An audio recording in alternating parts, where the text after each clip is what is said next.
Hello students, I am Hardik Sheta from Saraswat international academy Vapi. आज हम standard 9 subject science chapter number 3 atoms and molecules को आगे बढ़ाएंगे। तो आज हम पढ़ने वाले हैं मॉलिक्यूल्स ऑफ कंपाउंड्स। अब देखो, कंपाउंड मतलब क्या?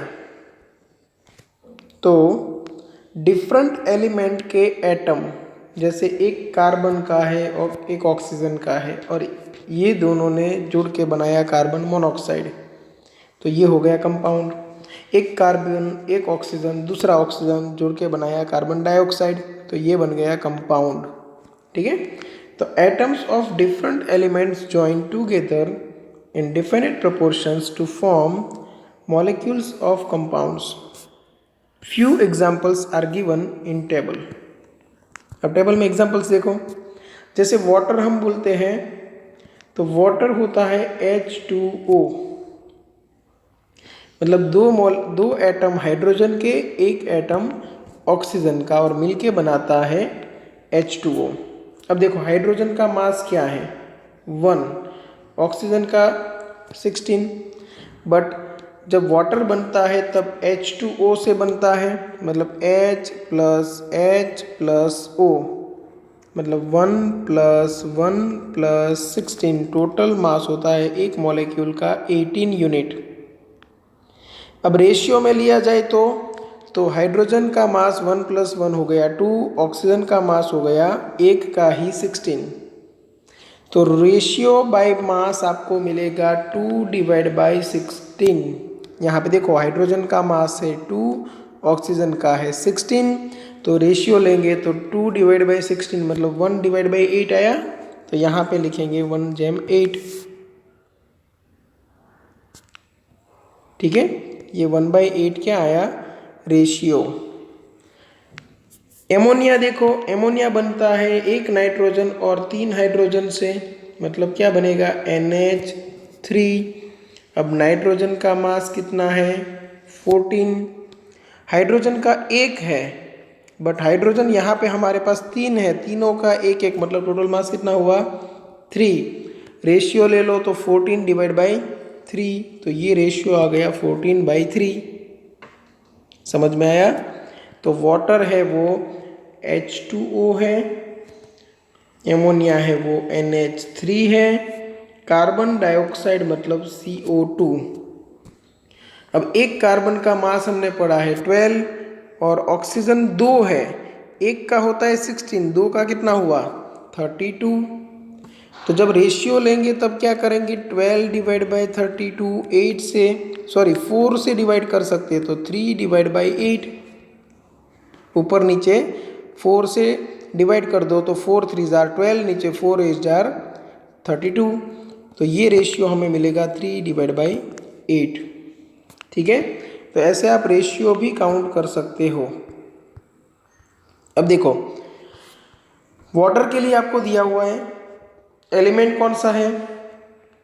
हाइड्रोजन और ऑक्सीजन। रेशियो बाय मास देखो तो हाइड्रोजन का 1 और ऑक्सीजन का 8।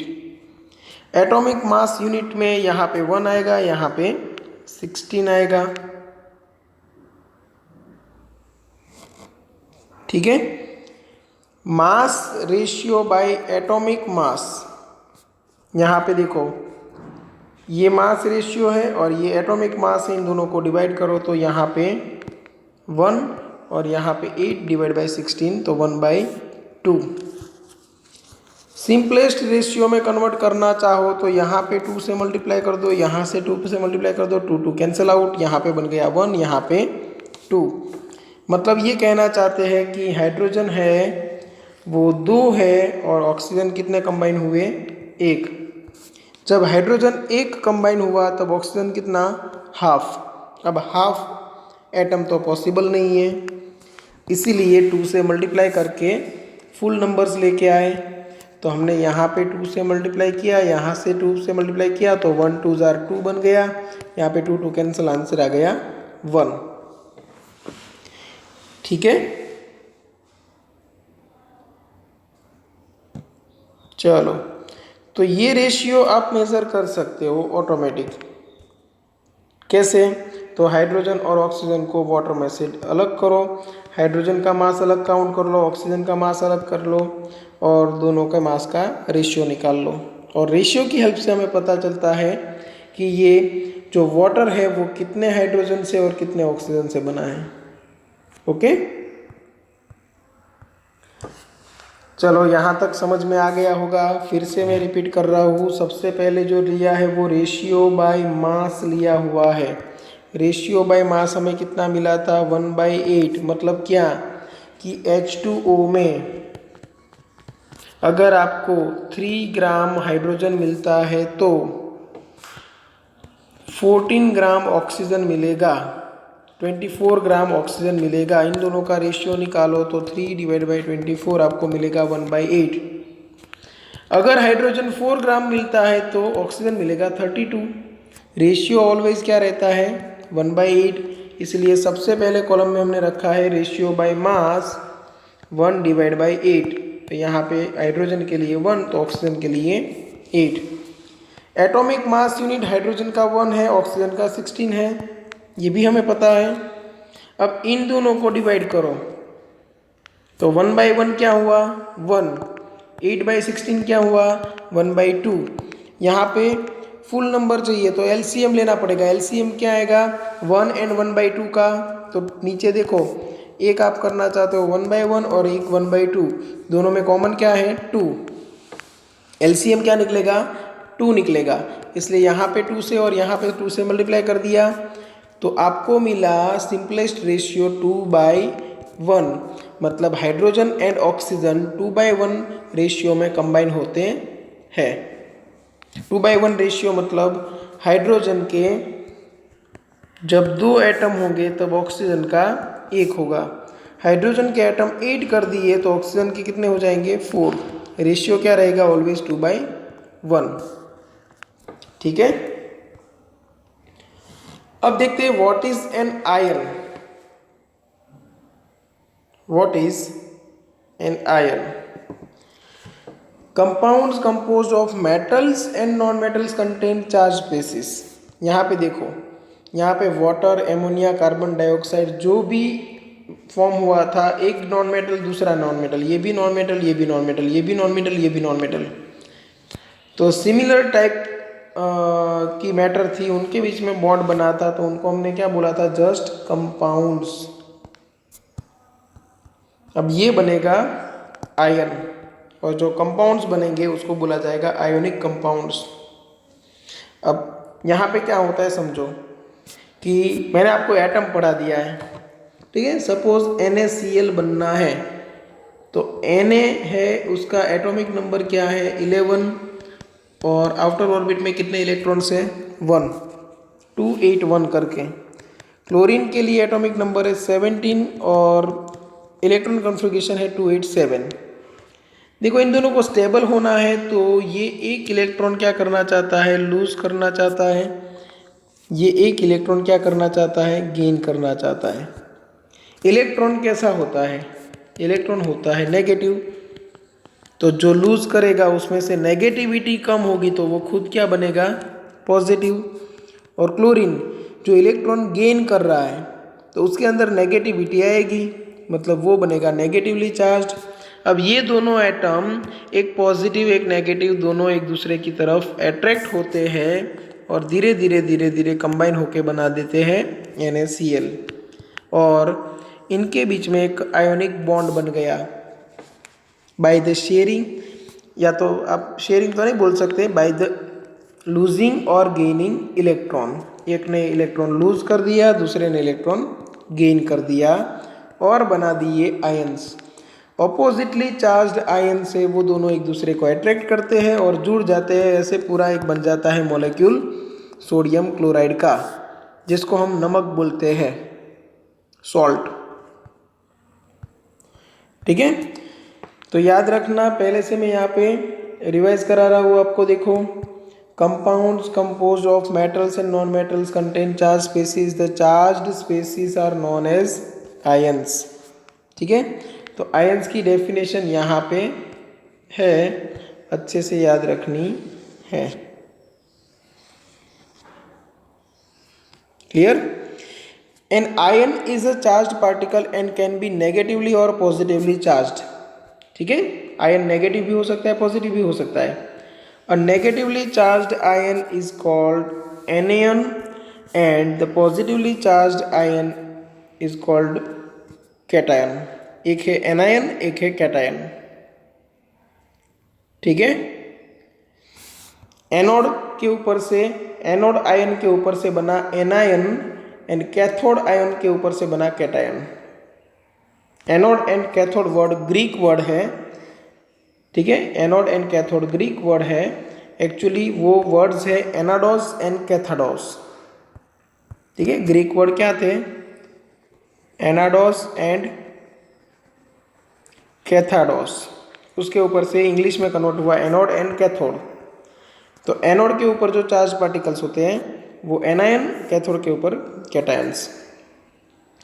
टेक फॉर एग्जाम्पल यहाँ पे लिया हुआ है, देखो, sodium chloride NaCl, it's constituent particles are positively charged sodium ions Na plus and negatively charged chloride ion Cl minus। जैसे मैंने आपको यहाँ पे बताया, Na plus और Cl minus दोनों के जुड़ने की वजह से ये बनता है। Okay, ions may consist of a single charged atom or a group of atoms that have a net charge on them। जैसे देखो यहाँ पे दोनों सिंगल चार्ज के ऊपर, सिंगल एटम्स के ऊपर चार्ज था। बट अगर मैं सल्फ्यूरिक एसिड की बात करूँ H2SO4, तो इसके दो डिवीजन बनते हैं, एक तो 2H प्लस और एक बनता है SO4 माइनस 2। तो ये क्या पूरा क्या हो गया? एक कंपाउंड जिसके पास नेट चार्ज है। देखो ये अकेला एटम है जिसके पास चार्ज है, बट यहाँ पे combination of sulphur and oxygen है और जिसके पास पूरा नेट चार्ज है -2। हाइड्रोजन के पास है +1, बट वो 2 टाइम्स है, तो यहाँ पे भी +2 हुआ, यहाँ पे -2 हुआ, टोटल मिलके हो गया 0। ओके, तो a group of atoms carrying charge, ये सेकेंड डेफिनेशन है। देखो, a group of atoms carrying a charge is known as polyatomic ion. We shall learn more about the formation of ions in chapter 4। Chapter 4 में हमने already पढ़ लिया है, chapter 4 हमने पहले पढ़ लिया था इसलिए। ठीक है, तो आयोनिक कंपाउंड कैसे बनते हैं वो भी आप समझ सकते हो। जैसे कि मैं बोलूँ कि मैग्नीशियम और ऑक्सीजन को कंबाइन करना है, तो मैग्नीशियम का एटॉमिक नंबर है 12, तो इलेक्ट्रॉन कॉन्फ़िगरेशन बनेगा 282।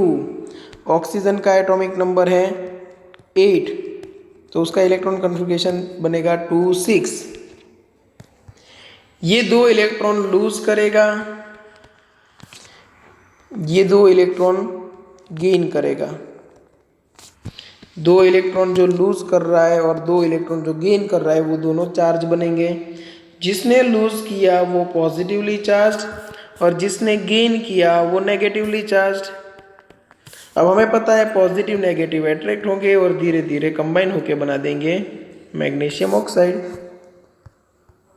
ठीक है, तो यहाँ पे कुछ एग्जांपल्स दिए हुए हैं, यहाँ पे कुछ एग्जांपल्स दिए हुए। देखो, ionic compound constituting elements, ratio by mass. तो सबसे पहले है कैल्शियम ऑक्साइड। तो किससे बना हुआ है? कैल्शियम एंड ऑक्सीजन से। रेशियो बाय मास कितना है? 5/2। 5/2 कैसे आया? तो उसके लिए आपको कैल्शियम एंड ऑक्सीजन का मास आपको पता होना चाहिए। कैल्शियम ऑक्साइड बनता कैसे है? जैसे MgO बना वैसे ही कैल्शियम ऑक्साइड बनता है, CaO। अब कैल्शियम का मास है 40 और ऑक्सीजन का मास है 16। दोनों का रेशियो ले लो 40/16। यहाँ पे आपको टेबल में दिया हुआ था, देखो कैल्शियम का मास कितना है? 40। ठीक है, तो ये 40/16 कर दो, आपको आंसर क्या मिलेगा? मास का रेशियो है mass of calcium upon mass of oxygen, हमने लिया है 40 डिवाइड बाई 60, तो 8 2 जार 16, 8 5 जार 40, तो 5 डिवाइड बाई 2, वैसे यहाँ पे आंसर आता है 5 divide by 2। Magnesium sulphide MgS,